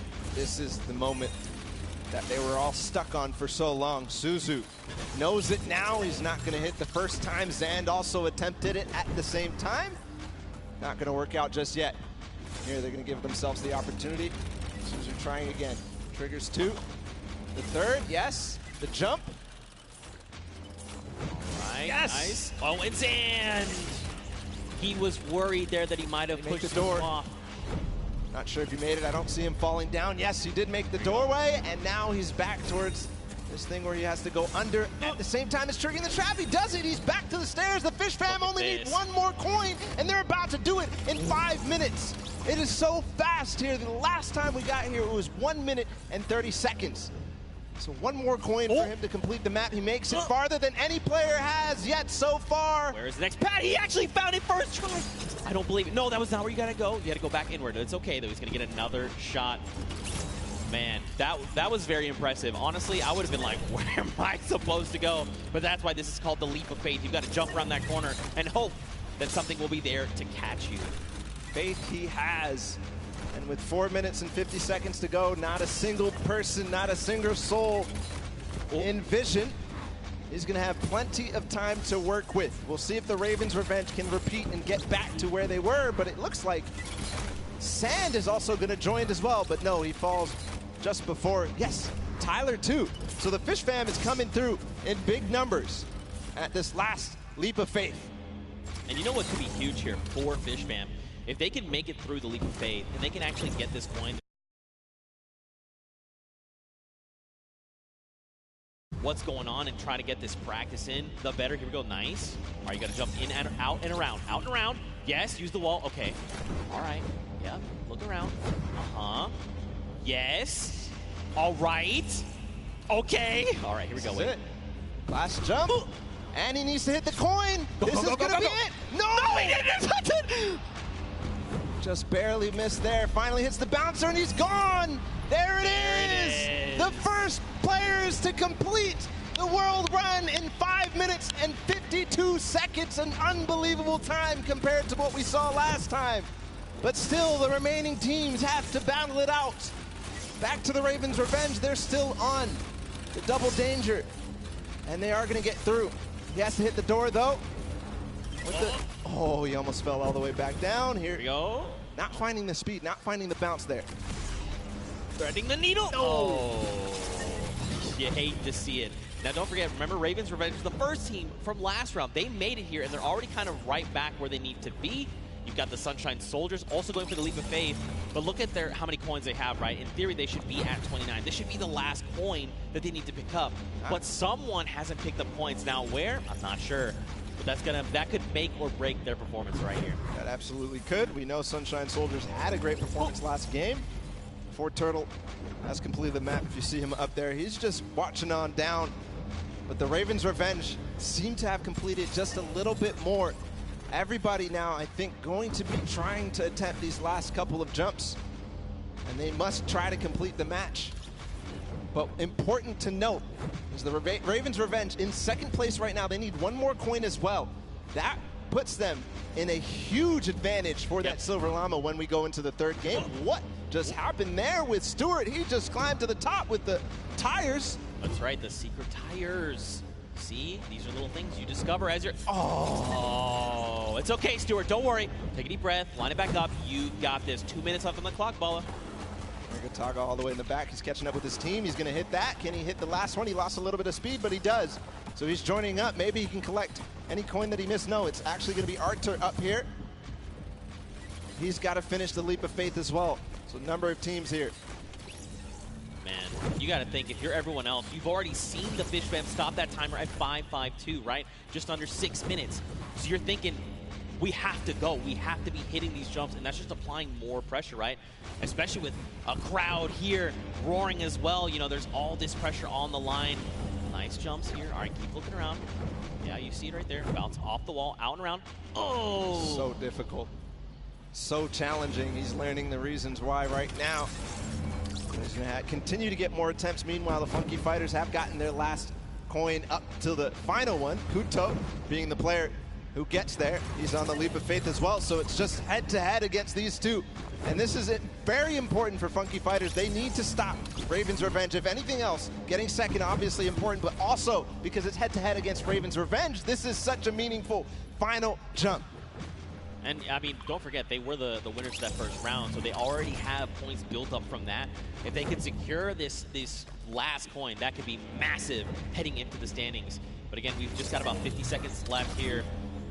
You can just tell they're just trying to hit these jumps with everything they can. Okay, Kuto, a little bit further than we saw him last time. He's got to make the leap of faith. Yeah, this is the one you have to go out and right? There you go. Now the bounce off the wall. So looking exactly, seeing if there's any more opportunities. He makes it.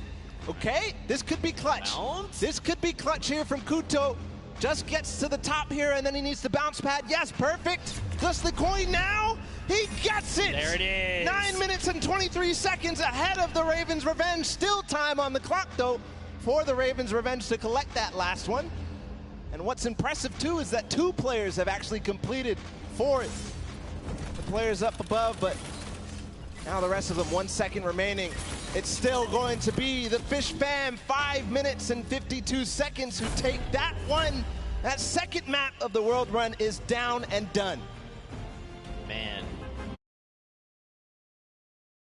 Almost under 5 minutes, right? They came out at that 5:25 mark, 5.5 minutes. Now, Funky were right behind them. A little longer, right, at that 9:23 mark, but still, they got all 30.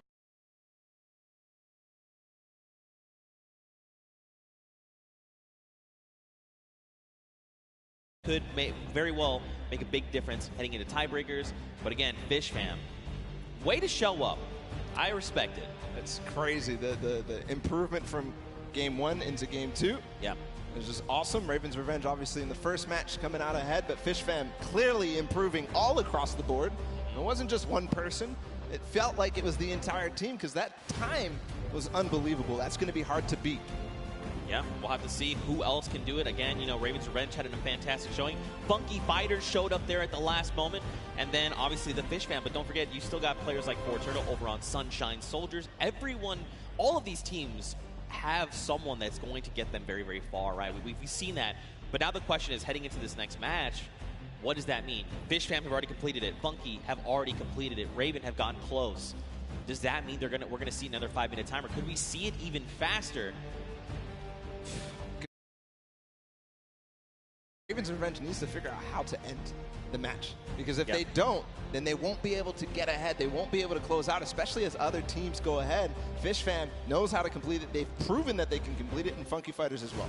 Yeah, for sure. Well, for now, let's send it over to the stage where Pookie is standing by with the Fish Fam. And Pooks, real quick, ask them what their favorite fish stick is.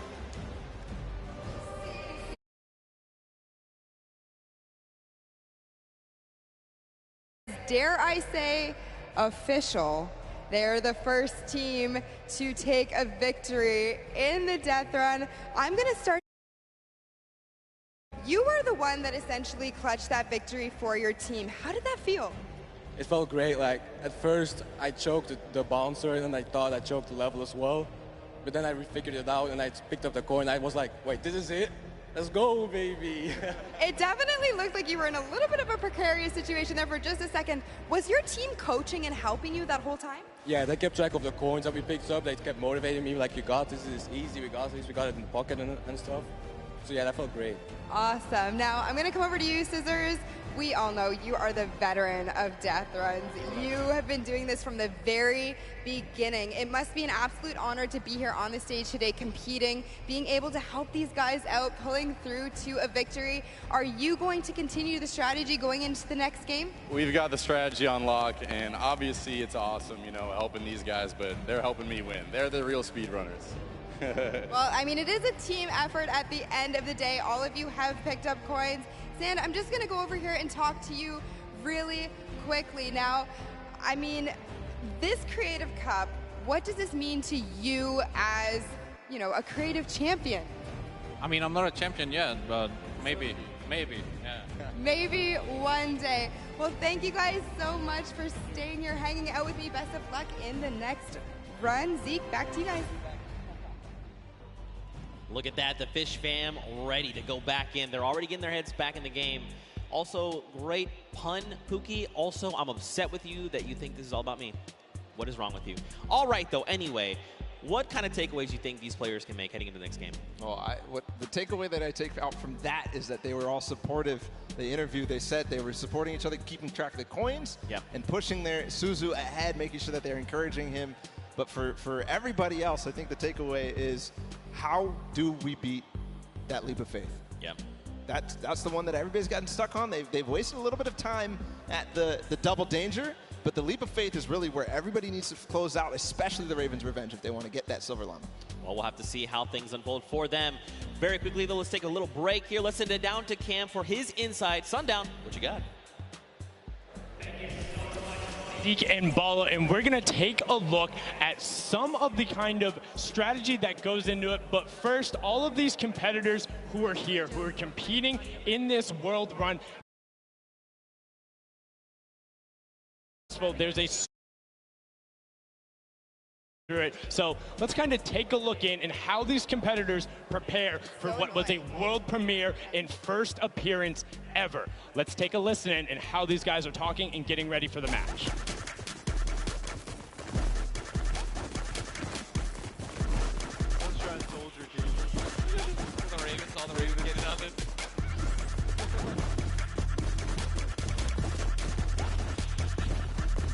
Oh, they only have one llama. Just absolutely amazing there. You can tell Ninja and then the trendsetter right there throwing the peelies in the air, but also big shout out to whoever that was on the Llama Record Co. I saw you there. hitting the llama bell.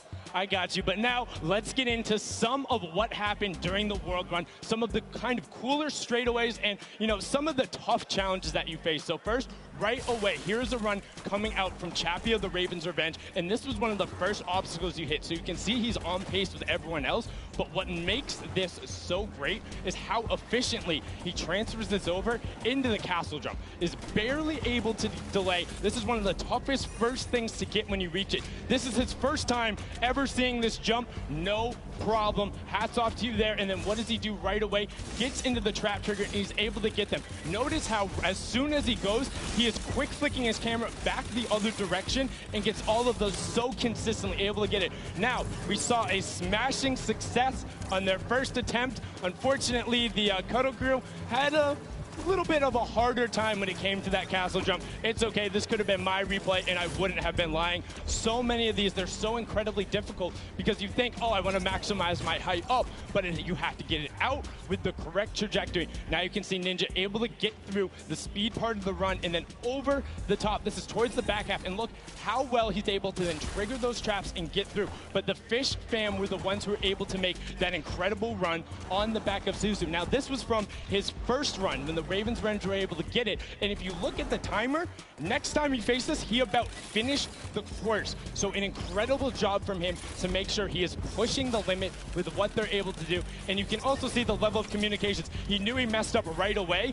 and then he immediately communicates to his team. It's like, hey, you got to run and then go up. Now you're in kind of that double trouble area trying to get the triggers, and this is where they got held up for a significant amount of time. A lot of the competitors not being able to bait the chaps correctly, and now we're over with the Ravens Revenge, who were able to power through this. Again, this was from the match number 1, and you can see how he's using quite literally every single space available to him, including the rock, including the jump off the side with the airstrike to then get up to that leap of faith, which is such an incredibly hard challenge, and only having 2 teams full completed it after the 2 runs when all of these players are such strong death runners. You can see the Fish fam. Look at the timer on the clock, 5.5 minutes, and he's so quick going through it, and he's precise. He lines it up, he takes a step, and he goes. My question is now, between Suzu and Zen, they were so incredibly good last game. Can they beat that time? Can they keep pressing the pace, and will they be able to do it better? Because when you get up here, you have to do everything right, find the lineup, not miss a single one of your drops, and then get the final coin. Was able to then double back and grab it there off the launch pad for that 5:52 time in the #1 spot in match number 2. This is now the second time we've seen the World Run, and we asked the question before, what happens in run number 3? Can the Ravens Revenge get over that last obstacle of the leap of faith, or will everyone else start pressing up higher and higher and being able to challenge him? Match 3 is about to be underway. We're going to throw it back inside to Zeke and Bala. Gentlemen, take it away. Thank you so much, Sundown, that insight. I mean, he's asking the tough questions. What happens in match number 3 of this set? You know, again, Fish fam, you saw, I kind of touched on a little bit earlier, you want to have as many people up on that leap of faith as possible so they can just sit there and rotate around. But before we hop into this next match, Bala, I think we probably want to take a look at the standings. We want to see how things are going for all of these players together. And of course, you want to take a look behind us. We've got Fish fam up there in first place from that last match. In third, don't forget, Funky Fighters and the Chicken Champions both have silver llamas, and that's going to play a big factor later on. Everybody needs to make sure that Funky Fighters do not get that last silver llama, because then they are out of contention if they don't have a silver llama. Because Chicken Champions don't really mind, because they have another place to play. They are kind of out of contention for this silver llama right here, but still, so many different teams have an opportunity here. The Ravens Revenge, the Funky Fighters, Sunshine Soldiers with the Fort Turtle, and then the Fish fam as well, able to collect it. So we are going to get into the next game of the World Run, the last one of the set. Here we go. The timer is counting. We've got 10 seconds before the gates open, and they start the run. Scissors, you can see the focus in their eyes a little bit there of Turtle, and here we go. Ladies and gentlemen, the World Run commences right here, right now. The players are out the gate. Here we go. The first run, Taco, Taldak, they're right out. Ninja falls, unfortunately. So Tyler, Magma, Kororo, they are just neck and neck. Again, you know, it just goes back to once they figure it out, they're just going full send. I want to see who gets out to the early lead here. Suzo, the champion of the last one with Fish Fam. He's a little bit behind, but again, he has the opportunity to catch up when he starts getting to those more difficult obstacles. Right now, it's not looking like anybody really taking a huge lead, a huge advantage, because we all saw how proficient they are in these early stages. Really, the first obstacle that stumps most people is this impulse jump. That's right. Here we go. Don't forget, this is that precision impulse jump. You can do it forward. You can look away. First jump, unfortunately, too shallow there on both sides. And both from the Fish Fam will be going down there. I saw there on the left, there is actually a team that has made it across. You've got Raven's Revenge, who's in the castle. And I believe it was actually the Llama Record Company that are also at the castle right now. Fish Fam, the Cuddle Crew, Raven's Revenge, Sunshine, and the Punky Fighters. And now the Llama Record Company all have 11 coins. See the castle run, how fast they can get through there as a team. Also very important, as most players are now getting through this first difficult.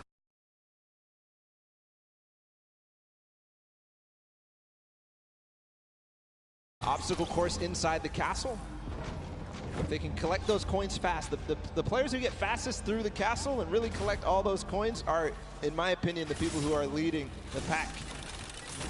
Yeah, I almost think, like, should you just, like, as a squad, grab, like, send one person to each thing and just, like, very quickly grab all four, and then as a squad go up, right, so that you have more chances going through every single challenge. Obviously depends on how many of you actually get to the castle. What a time there from Scissors through that one. Is he going to be able to finish out that impressive performance? He's got a couple of jumps still to go. One. No way. I will. 2, 3. Scissors showing off why he's one of the best at these types of maps, but way ahead of him, his teammate Suzu, leading the pack again. So this might be a better time here for Fish Fam. All right, man, Scissors, that was insane, dude.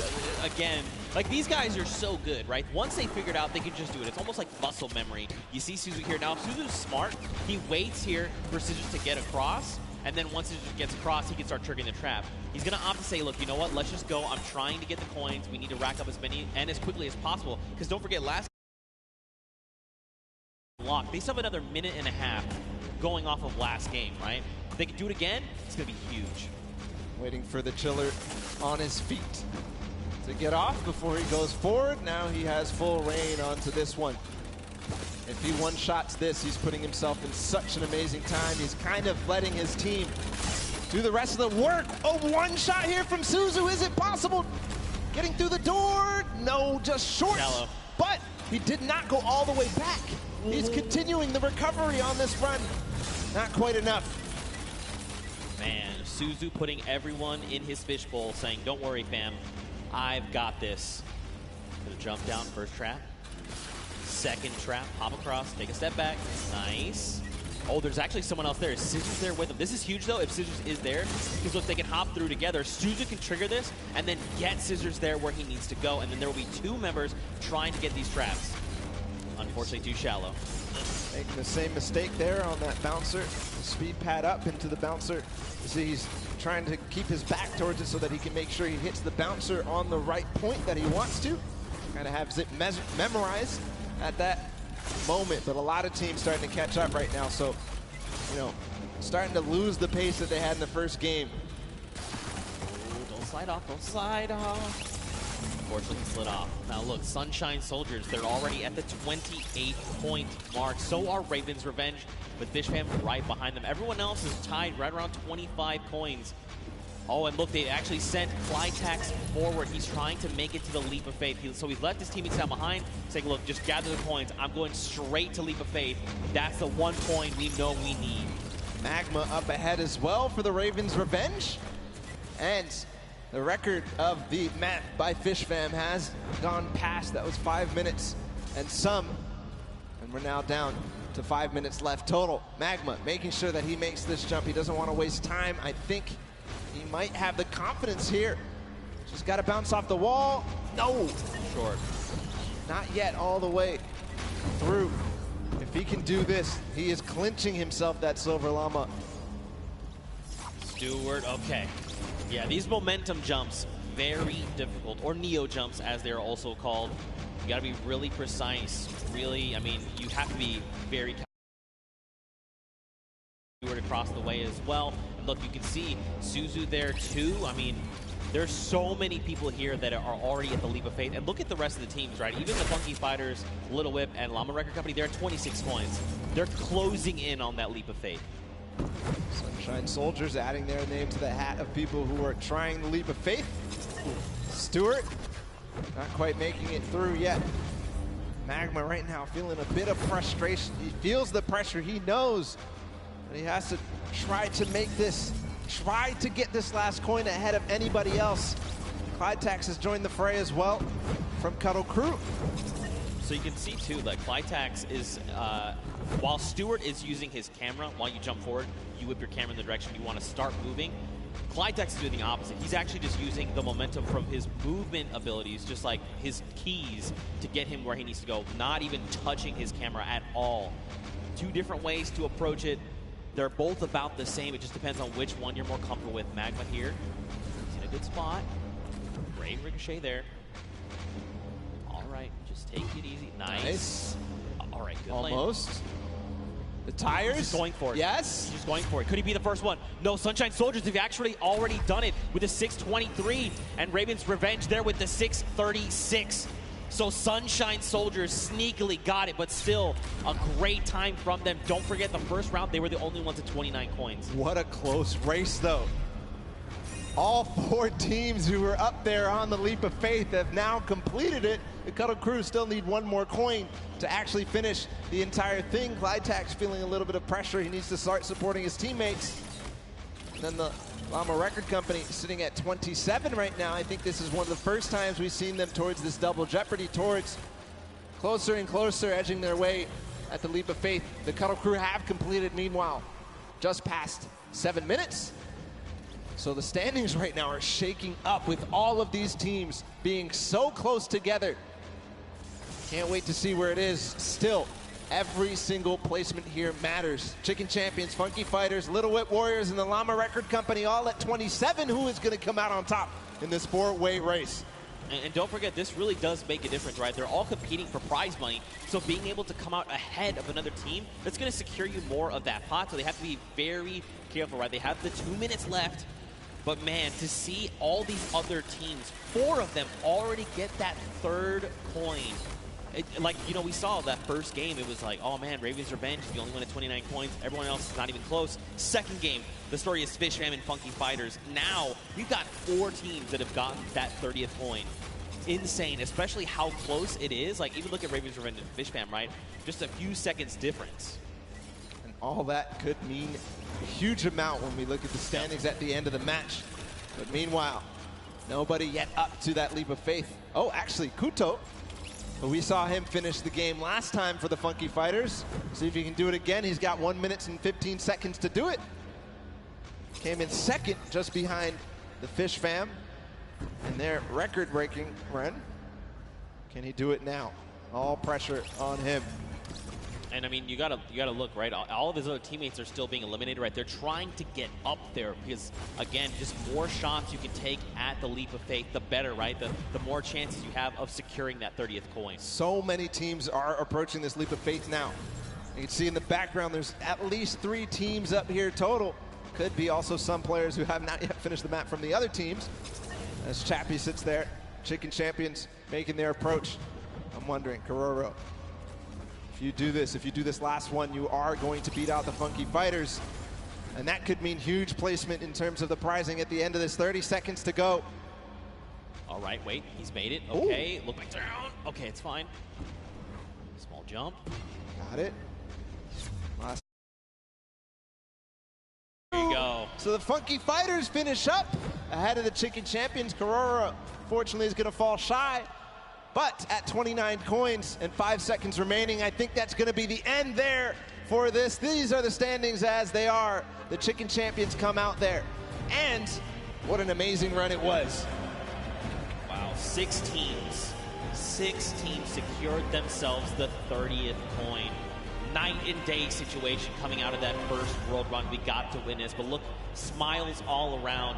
Again, in case you're just tuning in, welcome to the Fortnite World Cup Creative Finals. These are the very best of the best from the creative side of Fortnite. And they're all joined here by their team captains and facing off for a prize pool. And these games have not disappointed. The World Run, honestly, I take it all back. I thought we weren't going to see a 30th coin. I'm a liar. I don't know what I'm talking about. Nope. They smashed it. These guys are the best of the best.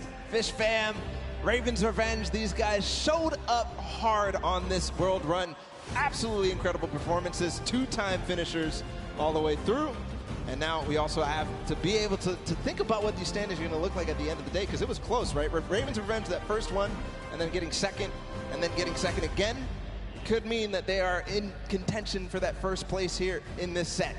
Yeah, I mean, so Raven had plenty of 29s, right? They came in second, I think, just about every game except that last one. You got Fish Fam. They had the fastest time of 5:25. In that last game, we saw Sunshine Soldiers, though. They had a 6:23.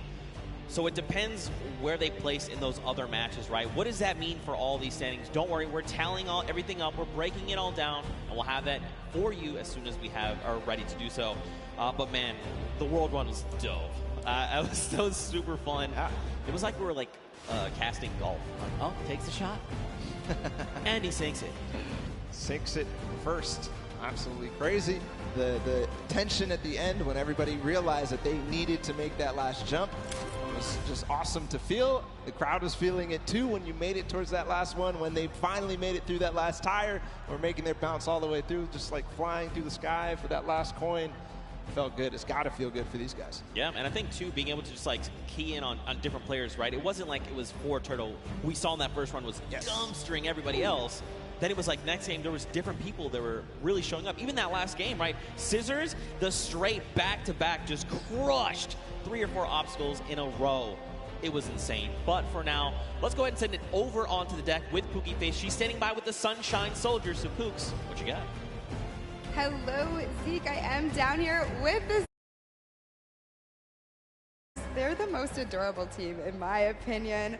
They are coming from all corners of the globe. They've come here to compete today. Now, so far, you guys have, there have been a couple of struggles, but the day isn't over. We still have the remixes coming up, so keep that in mind. Do you guys have a new strategy going into the remixes? That's top secret. Hidden information. Yeah. Information, that's it. And you, coming all the way from Spain, it's so lovely to have you here, Daniel. What has it been like to... I'm actually from Mexico, not Spain. From Mexico, sorry, from Mexico. What has it been like to be a captain of your team for the Creative Cup? Yo amo